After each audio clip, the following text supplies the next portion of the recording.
ఈరోజు ప్రతి భారతీయుడు గర్వించదగ్గ రోజు ఇది.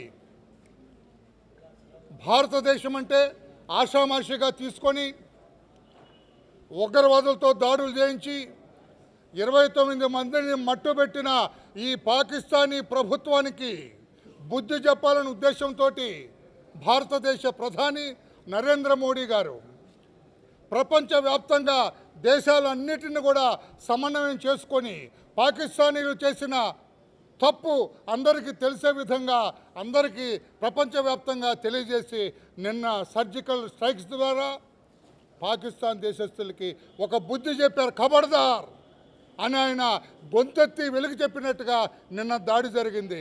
రాత్రి జరిగిన సర్జికల్ స్ట్రైక్ దెబ్బకి పాకిస్తాన్ అందరూ కూడా వణికిపోతూ ఉన్నారు, బిక్కజొచ్చిపోయారు.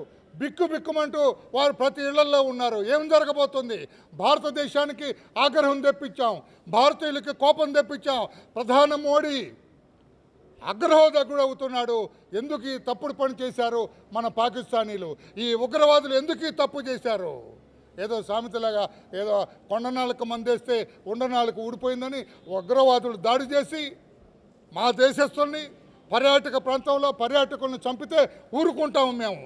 మా పుట్టలో వేలు పెడితే మేము ఊరుకుంటామా?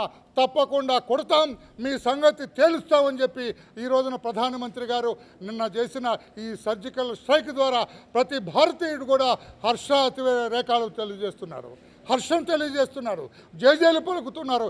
ఇదే విధంగా పాకిస్తానీలు నోరెత్తకుండా, పాకిస్తానీలు మన దేశం వైపు చూడకుండా ప్రధానమంత్రి గారు ఇంకా కట్టుదిట్టమైన చర్యలు తీసుకోవాలి. ప్రతి భారతీయుడు మీ వెంటున్నారు, మేమందరం మేము ఉంటాం, మీరు తీసుకున్న ప్రతి చర్యలో మేము భాగస్థులం అవుతాం, మీ వెంట నడుస్తామని చెప్పి కూడా తెలియజేస్తూ ప్రధాని మోడీకి ప్రభుత్వానికి కూడా ఈ సందర్భంగా అభినందనలు జేజేలు తెలియజేస్తున్నాం. భారతదేశానికి శిరస్సులా భావించే కాశ్మీర్ లోయలో అమాయకులైనటువంటి పర్యాటకుల మీద అమానుషంగా దాడి చేసి 27 మందిని పొట్టన పెట్టుకున్నటువంటి సంగతి మనందరం కూడా చూశాం. ఇటువంటి పరిస్థితిలో రాత్రి భారత సైన్యం ఉగ్రవాదుల మీద చేసినటువంటి దాడిని యావత్ భారతదేశం గర్విస్తుందని చెప్పి ఈ సందర్భంగా తెలియజేస్తున్నాను. ఇప్పటికే తెలుగుదేశం పార్టీ మొన్నను భారత ప్రధానమంత్రి గారు అమరావతి రాజధాని పనులు పునఃప్రారంభానికి వచ్చినప్పుడు ఆ సభలో యువ నాయకుడు శ్రీ నారా లోకేష్ బాబు గారు, తెలుగుదేశం పార్టీ జాతీయ అధ్యక్షులు శ్రీ నారా చంద్రబాబు నాయుడు గారు ప్రజల సమక్షంలో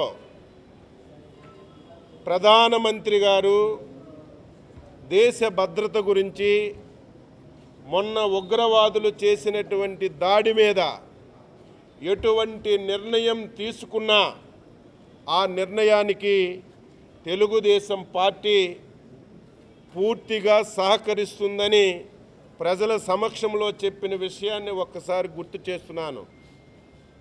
రాత్రి ఏదైతే ఆపరేషన్ సింధూర్ పేరుతో 9 ఉగ్రవాదుల స్థావరాల మీద దాడి చేసినటువంటి విషయాన్ని యావత్ భారతదేశం గర్విస్తుందని చెప్పి సందర్భంగా తెలియజేస్తున్నాను.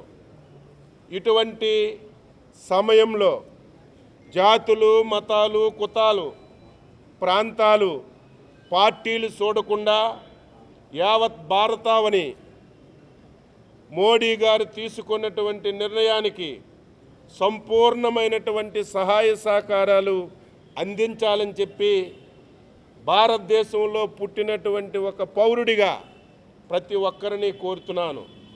అదేవిధంగా నిన్న చేసినటువంటి దాడికి ఏదైతే ఉగ్రవాదుల్ని మట్టి పెట్టించారో మన భారత సైన్యం వెనక యావత్ దేశం అండగా ఉంటుంది. మీరు ధైర్యంగా దేశ భద్రత గురించి, పౌరుల భద్రత గురించి మీరు పోరాటం చేయండి. యావత్ భారతావని మీకు అండగా ఉంటుందని చెప్పి సందర్భంగా తెలియజేస్తూ ఈ కార్యక్రమంలో పాల్గొన్న ప్రతి ఒక్కరికి పేరు పేరున అభినందిస్తూ సెలవు తీసుకుంటున్నాం. మరిన్ని వీడియోస్ కోసం ఛానల్ ని సబ్స్క్రైబ్ చేయండి. లేటెస్ట్ అప్డేట్స్ కోసం వాట్సాప్ ఛానల్ ని ఫాలో అవ్వండి. ఆ లింక్ డిస్క్రిప్షన్ లో ఉంది.